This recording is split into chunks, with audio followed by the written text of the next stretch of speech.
Hello everyone, welcome to our channel Love of Biology. Today we are going to learn about DNA fingerprinting. So DNA fingerprinting was first developed by Alec Jeffrey. It is to find out the biological parents or suspect criminals based on their repetitive DNA.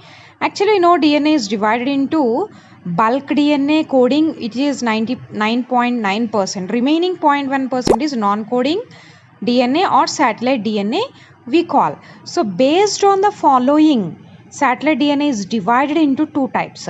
Copy number, that is based on the repetition number. Ratio of base pairs, that is AT or GC ratio, base pair ratio, and a length of the DNA. So these are considered to divide the satellite DNA into two types. Those are mini satellite, also called as VNTRs, nothing but variable number tandem repeats, which is about 10 to 100 base pair long. These are different in each individual. Actually, these VNTRs are used for the DNA fingerprinting. Other one is microsatellite or STR, short tandem repeats, about 1 to 8 base pairs long. Each and every individual are unique in their VNTRs. Remaining a percentage of the DNA's base pairs are similar in every individual. Okay. So method, let us see. First, DNA isolation from a sample, criminal sample or parent sample or whatever we want to find out, right? So the DNA sample will be isolated. Later it is digested using the restriction enzymes or molecular scissors to cut and separate based upon their size by using the gel electrophoresis.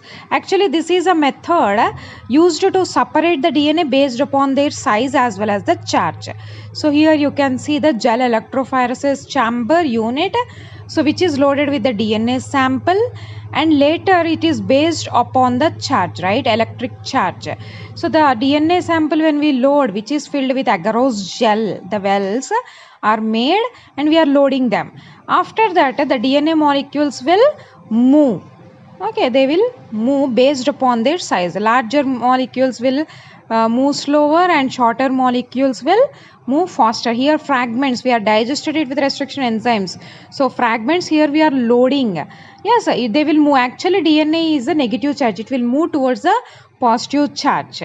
Okay, and they will form the bands. Here you can see the bands of DNA based upon their sizes. Right, next method is denaturation using the heat or at a low pH. We already learned the denaturation means separation of the strands. Double stranded DNA is separated into two single stranded by breaking the hydrogen bonds. So based on the higher temperatures or low pH. Later, southern blotting. Southern blotting, actually it is to transfer the nylon membrane which are present on the gel. The DNA fragments, we are transferring them onto the nylon membrane. So that is the southern blotting. Based upon the scientist name we are calling, and for DNA we use the southern blotting method. Later, adding the probe, which is complementary to the VNTRs. Actually probe is radio labeled probe, fluorescent one, which will shine after producing the band, so it will shine. So probes are complementary to the VNTRs. So after separation, so these probes will bind to the single stranded DNA complementary strands, VNTRs we use.